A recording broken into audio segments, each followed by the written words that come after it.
Reform leader is just trying to distract from the fact that he's up to his neck in sleaze.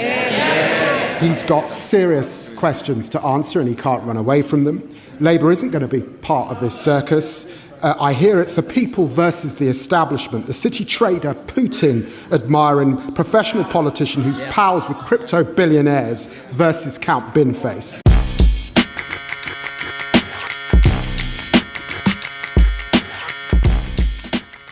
What's up, YouTube? Drill Sergeant here, and today is that time to go all the way across the pond again to talk about Nigel Farage again and his finances, and I have a simple question about a £5 million gift.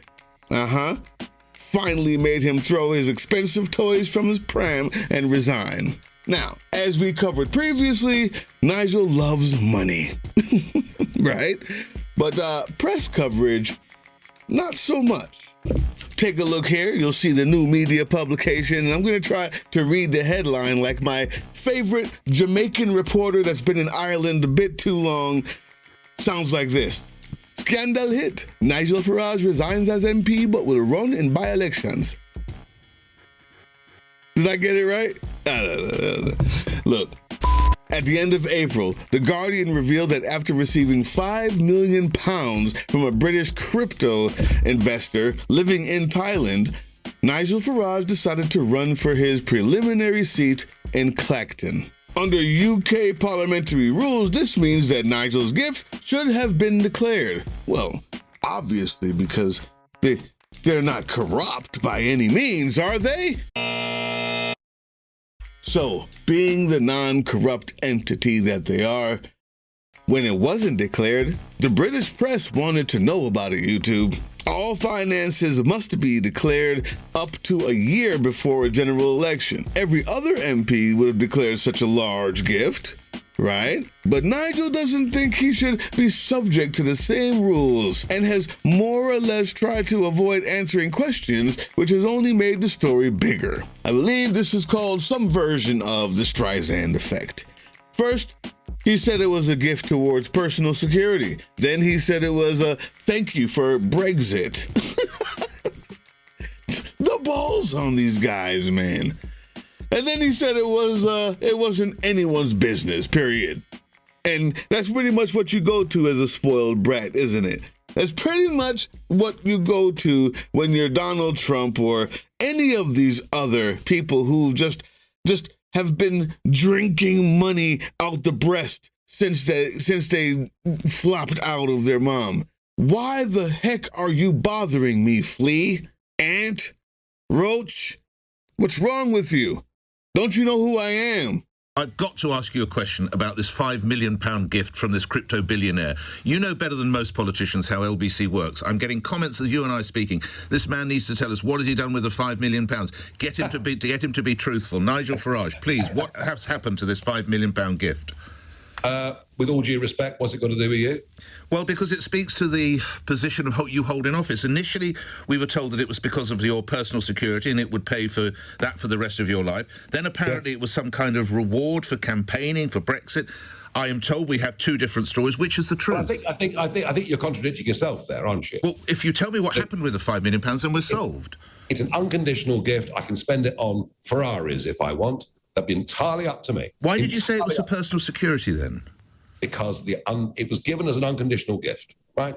The understanding is, and you know very well, I've been physically more attacked over many years than any other politician. I've been with you when you've been abused. I've seen that. But my listeners want to know, Mr. Farage, how much has been spent? Nick, I can do with it as I want. I can do what I want with it. Well, I can put it on the horses. Yes, you are under review, though, by the Parliamentary Standards Commissioner. Well, and maybe we shouldn't be discussing it in that case. This is what Trump did while talking to, I don't know his name, somebody on CNN just the other day, and he said, don't talk about that. Just don't talk about that. The guys asked him a question. He said, don't talk. Is the Strait of Hormuz open? As far as we're concerned, it is. So don't talk about it. Iran has declared the Strait of Hormuz closed. Is that true, Mr. President? It's open as far as we're concerned. Don't talk about it. Talk about the reason that you asked me to speak. Okay. Yeah. Rich entitlement. Baby boy syndrome. let's continue on with the story. So as you just watched, people, it's an unconditional gift. Nothing to see here at all. Except it may have been conditional because, again, The Guardian reported that the governor of the Bank of England was lobbied by Farage to change the law concerning crypto.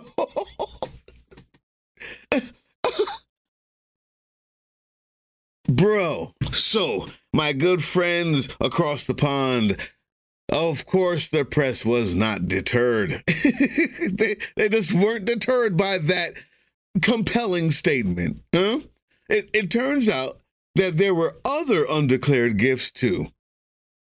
The Times found out that Nigel had been bankrolled by the son of a British aristocrat who was a convicted fraudster and called Nigel Daddy. You can't make this stuff up. Finally, is it true, according to your reporting with the Insight team this morning, that Mr. Cottrell calls Mr. Farage Daddy? This is the most important question I'll address today, and I can tell you that he has said that himself before. He has publicly acknowledged that he calls Farage Daddy. You can't make this stuff up, people. Now, George Cottrell was pictured with Nigel on the night of the Brexit referendum.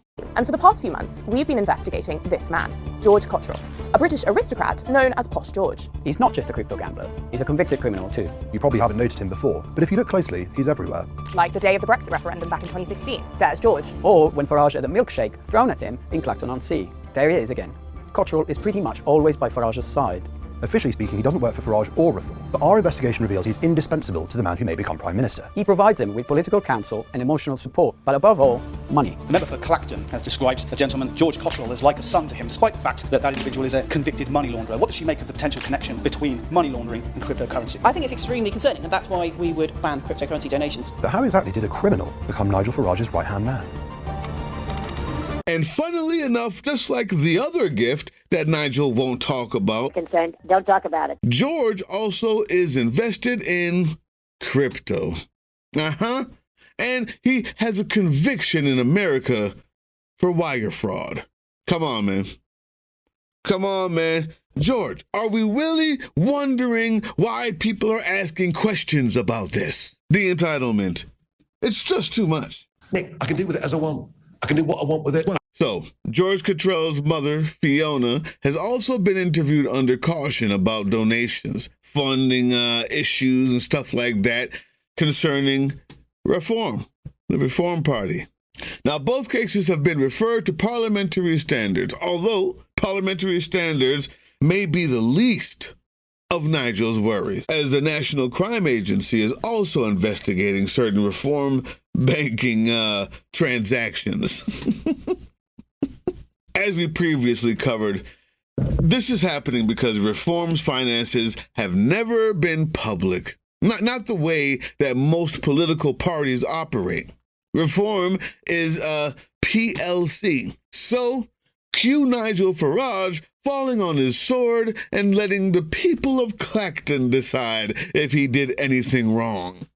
Because, as we mentioned earlier, apparently Nigel is immune to the same rules as his parliamentary peers, and that's both literally as well as figuratively. And before I even show you the clip, isn't it always funny how the people who don't want to give any information about their wrongdoing are the first to say, let's let the people decide. Decide what? You won't tell them anything. Today, I will resign as a Member of Parliament for Clacton-on-Sea, thereby forcing a by-election.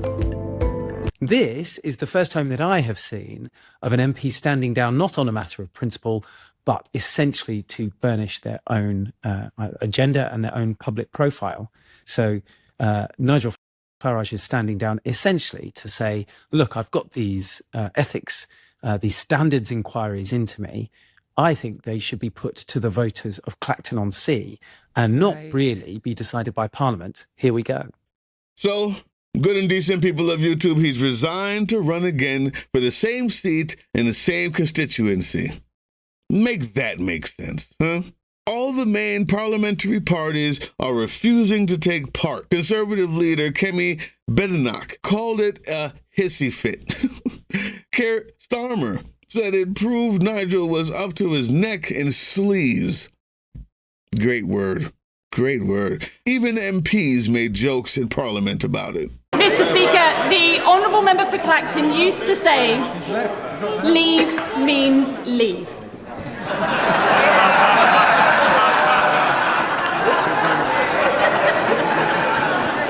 But it seems his latest stunt is to leave this place just so that he can return as a fully fledged member after not just one referendum on his behaviour, Mr. Speaker, but possibly two. So will the Deputy Prime Minister join us in urging the Chancellor to delay the Honourable Member for Clacton's resignation until the investigation is complete, so the good people of Clacton have all the facts before they cast their votes? And failing that, will he support our Clacton clause so that even once the Honourable Member ceases to be an MP, the investigations can continue? Well, everyone can see that the Reform leader is just trying to distract from the fact that he's up to his neck in sleaze. He's got serious questions to answer and he can't run away from them. Labour isn't going to be part of this circus.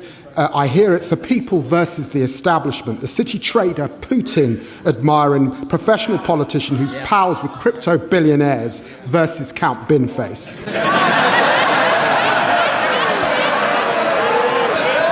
There have been unqualified joke candidates in the past. Let's see what the people of Clacton decide. It looked like there may not have been an election, but then Count Binface put himself forward as Sigma 9's favorite intergalactic space lord.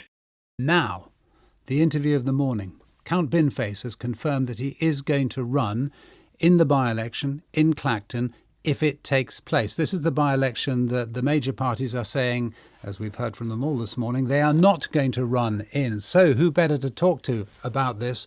Joining us live, Count Binface himself. Good morning to you. Good morning, Justin. Good morning, Today listeners, Planet Earth. It is a pleasure to be here. I should say you are, I can see a video link of you. You appear to be in outer space and wearing your bin. Well, what else would you expect, mate? You know, I was on my way back home to Sigma 9, bit of R&R, and then old Nigel throws his toys out of the pram, has a hissy fit, calls an unnecessary by-election. I got wind of that. I've turned around the starship pronto. How about that? Lovely. What is your appeal going to be to the people of Clacton? Well, I'm not Nigel Farage. It's just that, you know, I like to tailor it to each constituency. I mean, some of my national policies will remain. I pledge to build at least one affordable house. I will nationalise Adele. I heard your bit about the water, and I'll make water bosses have to take a dip in British rivers to see how they like it. I'll price cap 99 flakes at 99 pence. I think the Clacton folk will like that one. And so it goes on. But if you'd done some research, you'd know that. Can you win? Probably not, but then, you know, my job is to celebrate and defend the wonders of British democracy. And look at this, eh? The fact that you're interviewing me on the Today programme, because all the other parties aren't standing, says more about them than it does about me. Are they running scared from old Binny, or do they think that Nigel's running a cunning stunt? Reform have reacted to Count Binface by accusing him of being part of the deep state establishment. No, they did. They actually did. Binface, we need you, man. Oh. The Chancellor gave the go-ahead for the by-election, saying if Nigel wants to argue with a bin all summer, then let him. Guys, is this not entertaining? Are you not entertained? If anybody knows how to do it, it's these guys. There's a little bit of of absolute perfection that's represented in this. The Binface guy, the getting used to having elections with multiple people. And I'm not saying that the UK hasn't had its fair share of, this right-wing populism and people believing the bullshit. Just look at Brexit. But there is something innate in that stiff upper lip, but also in that willingness to just clown the elections, right? And that willingness to clown the elections while still taking part in them and believing that everyone actually has a right to be heard, that actually has a right to campaign, that campaigns shouldn't be costing $8 billion served by PACs so you can actually have a Binface on the stage. There's something else there. It's hilarious, yes. And when Nigel argues with a trash bin all summer, fine. But there's something there. I'm not sure where it is. You guys leave that in the comment section. I'll leave you with this. All right, so it turns out the U.S. isn't the only place where politics can feel like a flying circus. Meet Count Binface. There he is. He is the sole challenger to Nigel Farage, the leader of the UK's Reform Party. You've seen him on the campaign trail with Donald Trump. Oh my goodness, news of the absurdity of the Clacton by-election has reached the shores of the US, which shows that Farage is even more the butt of a massive joke than we originally thought. Like I said, there's something. There's something over there we can learn, even though we're supposed to be the longest-standing democracy, huh? Leave it in the comment section. Tell me what it is you think that is. What is that? What is that? I don't know. I do know this. Whether it's here or over there, the time to fight is now. Hey, yeah, you. Before you click away to watch someone unbox a tactical toothbrush, let's talk about something real. Political Drain isn't just another content mill. We're a digital front in a very real war. Not with bullets, but with ideas, with action, and with solidarity. We pair urgent news with critical education. And we build community around actual resistance, not the hashtag kind. The kind that moves. But here's the thing. None of this is free. It isn't. Behind every video is time, labor, research, and some weird guy asking if we're going to pay the hosting bill. And yeah, some of that money goes to things we can't necessarily say out loud. If you know, you know. Let's just say our special ops aren't Call of Duty LARPers. They're people making real moves to protect, uplift, and organize. You're not just funding a channel. You're funding a resistance network in a world where capital still calls the shots. Unfortunately, in a system built on artificial scarcity, even mutual aid has a price tag. And if we want to grow, if we want to win, we need your help. We need your help. So if you've got even a few bucks to spare, toss it our way. It's not for ads. It's not for merch drops, but for people making moves in the shadows so others can do it in the light. It's just us and you. So fund the mission, fund the fight, fund the future, because nobody's coming to save us. We save each other. That's how this works.